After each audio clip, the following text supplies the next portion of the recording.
মনে হচ্ছে যে এতটা কষ্ট করে আসা বোধহয় সার্থক, কারণ অনেকটা পথ জার্নি করে, তাও আবার বাসে এই গরমের মধ্যে আসাটা ছিল খুবই কঠিন।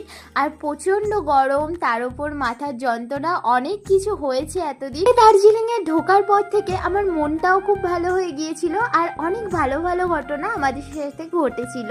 যেমন প্রথমেই এত বড় বড় ক্রিয়েটারদের সাথে দেখা হওয়া, তার এত ভালো একটা ড্রাইভার আঙ্কেল পাওয়া। হ্যাঁ, এই ড্রাইভার আঙ্কেলের কথা না বললেই নয়, কারণ এই ট্রিপটাকে আরও বেশি স্পেশাল করে দিয়েছিল এই ড্রাইভার আঙ্কেল।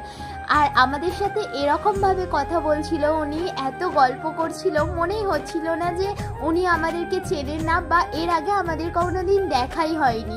মনে হচ্ছিল আমরা বোধহয় অনেক দিন ধরে সবাই সবাইকে চিনি। যাই হোক, দিন তো সকালবেলা আমরা টিফিন করে বেরিয়ে পড়েছিলাম সাইট সিন ঘোরার জন্য, বাট সকাল থেকে কিন্তু প্রচণ্ড বৃষ্টি পড়ছিল।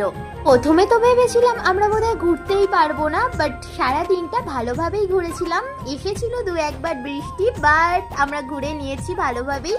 তারপর লাঞ্চ করে বেরিয়ে পড়েছিলাম আবার ঘুরতে। আর এই যে স্কুলটা তোমরা দেখলে, এটাই কিন্তু একটা বলিউডের মুভি শুটিং হয়েছিল। দেখি তো কে কে জানি যে এই স্কুলটায় কোন মুভিটা শুটিং হয়েছিল। তারপরে চলে গিয়েছিলাম দার্জিলিং এর বিখ্যাত চা বাগানে। হ্যাঁ, চা বাগান ঘুরে আমরা একটু এসেছিলাম মার্কেটে।